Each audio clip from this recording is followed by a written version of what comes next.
A live national television broadcast turned into one of the most explosive political showdowns South Africa has ever witnessed as General Nendami confronted President Cyril Ramaphosa in front of millions of shocked viewers. What unfolded on that broadcast was not a simple disagreement or a policy dispute, it was a direct, fearless, and unprecedented public accusation that Nendami boldly described as the president's greatest lie. The event began as a calm and routine press briefing at the Union Buildings in Pretoria, where the topic was government projects, national security, and operational progress. But the moment the general took the microphone, the atmosphere in the hall shifted dramatically. Standing firm and unapologetic, he addressed Ramaphosa not as a subordinate but as a man confronting the highest level of power. "Mr. President, enough of the speeches and enough of the spin. South Africans deserve the truth," he declared, his voice slicing through the silence. He alleged that the president had lied to the country about how security funds were being used, accusing him of diverting money meant for public safety into shadow accounts and private contractors aligned with senior ANC insiders under the false pretext of national development. The room erupted in gas as he stated that evidence existed showing the funds had never reached the departments they were intended for. The president, usually poised, appeared momentarily stunned as the allegations spread across the hall. Ramaphosa attempted to defend himself, calling the claims baseless, accusing the general of violating protocol, and warning him that spreading rumors on national television was unacceptable. But the general did not back down. He reached into his briefcase and pulled out a folder he claimed contained falsified documents, secret transfers, and proof of President Ramaphosa's direct authorization of questionable financial movements. Holding the papers high, he challenged the president's denials, insisting that the truth would reach the nation whether the president approved or not. Chaos erupted as journalists fired rapid questions and security personnel moved closer to the podium in anticipation of further escalation. Ramaphosa's aides tried desperately to shut down the confrontation, but the cameras captured every second, broadcasting the event live and unfiltered. Within minutes, the explosive clip dominated social media.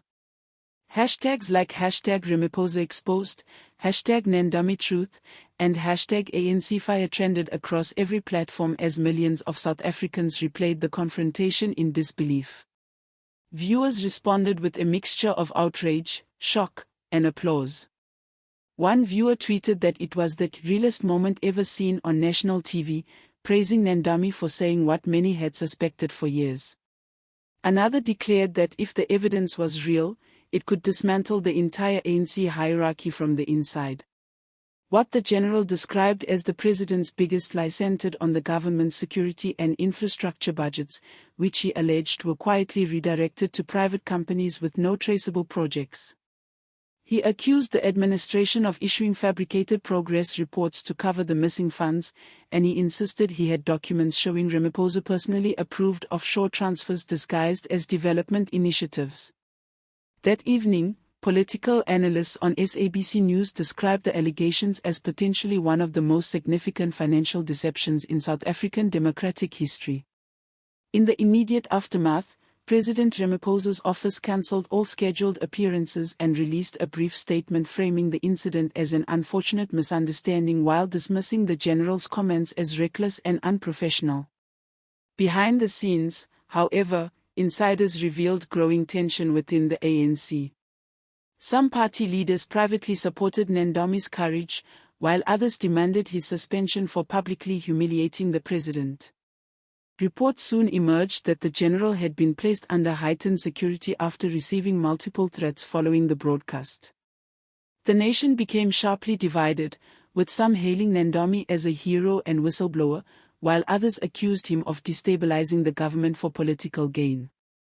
Despite the divide, one fact remained undeniable: the confrontation had forced into the open a deeper crisis that had long been simmering beneath the surface of national politics. Calls for a parliamentary investigation into the alleged contracts grew louder as activists and opposition leaders vowed to keep the pressure on until the truth came out. Protesters outside Parliament held signs demanding transparency and accountability, insisting that the scandal was no longer about internal politics but about justice and honesty for a population exhausted by corruption. Analysts warned that depending on what evidence Nandami presented, the situation could evolve into a full-scale corruption probe threatening not only the president's position but the stability of the entire ruling party. Some political commentators even suggested that this could be the turning point that reshapes South Africa's political landscape for years to come. As the country waited for further developments, one question dominated national conversation: was this the beginning of the end for Ramaphosa's presidency, or would the administration find a way to contain the fallout before irreversible damage was done? The general promised that the documents he possessed would reveal everything, either exposing the largest political scandal in recent history or setting the stage for one of the nation's most intense political battles. Social media continued to blaze with theories, debates, and demands for evidence as millions waited for the next chapter of the unfolding drama. Citizens insisted that the nation deserved transparency and vowed not to rest until answers were provided. The explosive confrontation had opened a wound at the very heart of the government, and South Africans were determined not to let it heal without the truth. As the political storm grew, media outlets promised continuous coverage, and the public braced for more revelations, recognizing that this was only the beginning of a broader national reckoning that could redefine power, accountability, and trust in South Africa.